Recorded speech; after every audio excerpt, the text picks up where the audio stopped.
Bonjour, bienvenue sur Studiopath et bon tuto. Bonjour à tout le monde.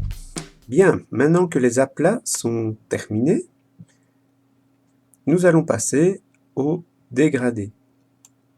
Donc, pour rappel, mes aplats, je les ai faits sur un calque de pixels puisque dans Clip Studio Paint, je peux mélanger les calques de vecteurs et les calques de pixels.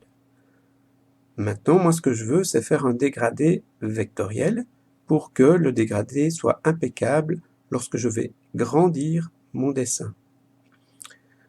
Donc, pour cela, je vais simplement ajouter un nouveau calque de vecteur. Ce calque de vecteur, je vais le mettre en rouge et je vais le nommer dégradé.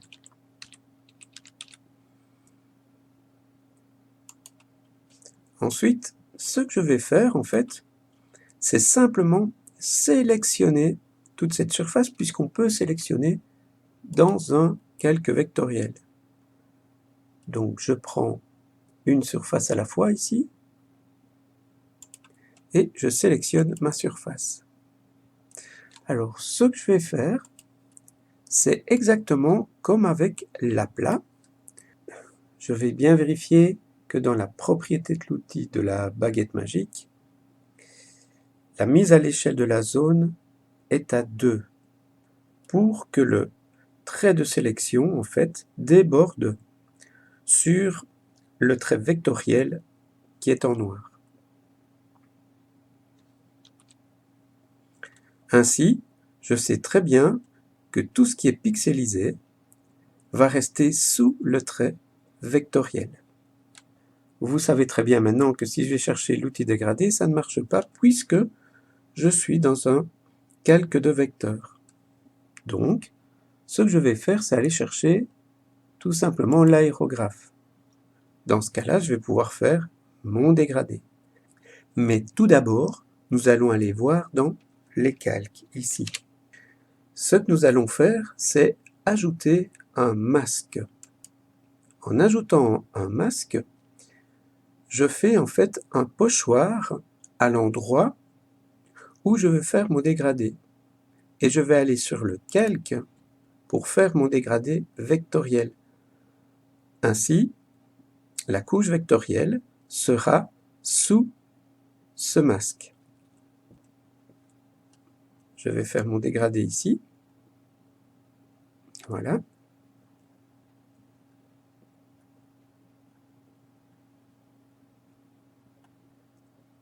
Et ce que je vais faire maintenant, c'est agrandir le dessin pour observer ce qu'il se passe. Je vais dans Édition, je vais dans Changer la résolution de l'image, je la mets à 100 sur 70, donc ça fait 1 mètre sur 70 pour le dessin. Et si je vais voir de plus près, tout près, regardez, mon trait est bien lisse. Mon aérographe est bien propre. Et si je vais voir sous mon trait vectoriel, dans mon ancrage, et que je réduis l'opacité, regardez, ma sélection était bien pixelisée, je peux même le faire disparaître. Vous voyez que la sélection était bien pixelisée et que j'ai des escaliers. Mais grâce à ma sélection et au trait qui recouvre le pixel, eh bien mon trait reste bien propre. Maintenant, je reviens à ma taille de 21 sur 14 cm. Et je vais pouvoir faire plusieurs dégradés.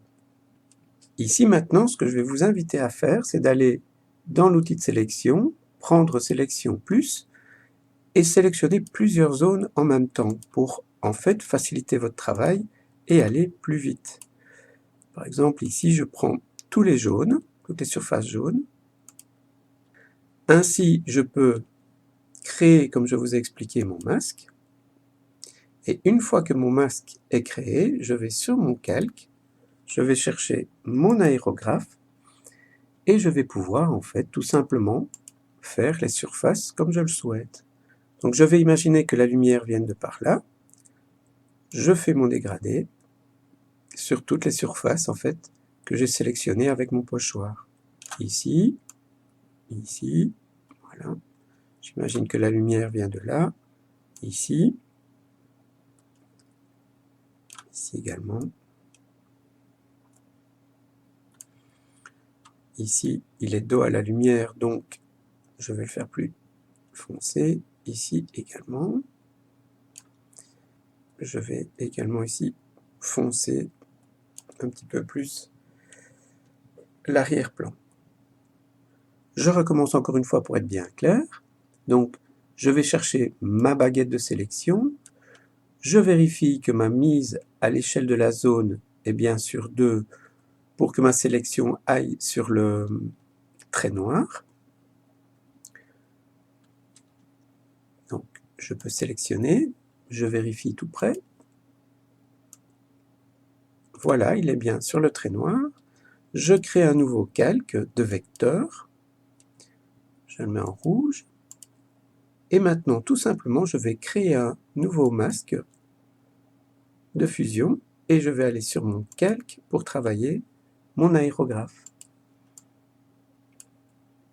Donc, je vais prendre par exemple cette couleur et je vais la foncer un tout petit peu pour faire mon dégradé. OK, je prends mon aérographe qui est ici et je fais mon dégradé. Et regardez, c'est bien un trait vectoriel, ou pas un dégradé. Et si je fais au-dessus, voilà, là c'est la même chose. C'est chaque fois une ligne vectorielle. Je vais compléter les dégradés. Je vous souhaite un bon travail, amusez-vous bien, je vous dis à bientôt et merci.